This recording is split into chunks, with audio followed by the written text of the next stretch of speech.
Musubay sa taas ug kuti nga proseso ang pag-claim sa mga motorsiklo nga na-impound tungod sa modified nga muffler. Gawa sa 5,000 pesos nga penalty, may dugang pang mga bayronon. Ano ang report ni Nico Sereno? Sa impounding area sa Traffic Enforcement Agency of Mandaue, Contim, miadto ang mga tag-iya sa na-impound nga mga motor.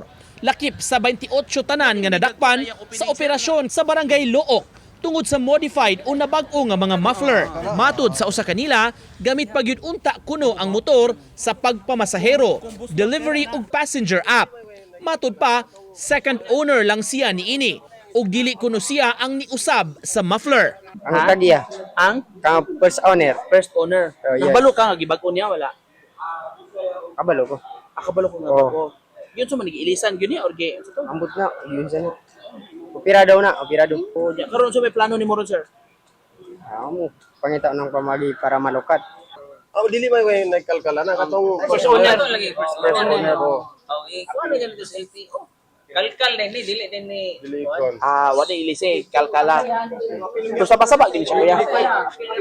Kanang palabi nimo. Saba gini. Saba. Pero dili ko pareha sa mga pinpayo kanang mga Matud sa team, sa mga mo-claim sa na-impound nga mga motor tungod sa modified muffler, taas ang proseso nga subayon. Bayaran adto sa LTO ang TOP, 5,000 pesos ang penalty, ug magdala sa orihinal nga stock pipe aron ipataod sa motor. Pero before sila makabayad dito, ila usang tangtangon ilang muffler dire. So ila nang usa na sila requirement nga i-surrender nila ang muffler. Ini kahuman diha pa mo issue og kanang clearance no si after payment mo issue si LTO signed by RD nga katong clearance nga ila sang ipadala dire. Pero ang akong dili pa sana nako ma-release kay ang katong ilang iilis nga stock nga pipe ila pa man sa itong ipataod o ipa-inspect po sa MBIC. So, MBIC, na ay inspector sa MBIC nga muari po dire. So, duha akong pangitaon, ang katong clearance sa LTO o katong certificate sa MBIC nga wala siya nilapas og 99 decibel. Gawa sa 5,000 nga ibayad sa LTO, sa team office usa bayaran ang towing fee 500 pesos ug storage fee tag 100 pesos kada adlaw sa pagka-impound. Magkadakog, magkadugay. Gibarugan sa team ang ilang pagpanakop nakabase sa Republic Act 4136 o LTO Code ug sa Joint Administrative Order sa ahensya.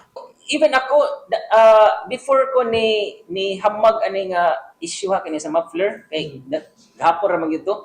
Daghan na kay ko there were numerous complaints na gyud ko nga nadawat agi through 888 nya kanang i-direct with sa among office. Nakadisturbo na sa kadaghanan sa community.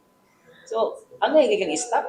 Ang Mandaue Traffic dunay napo ka mga LTO deputized enforcers nga maka-issue og TOP sa mga malapason. Nico Sereno, Balitang Bisdak.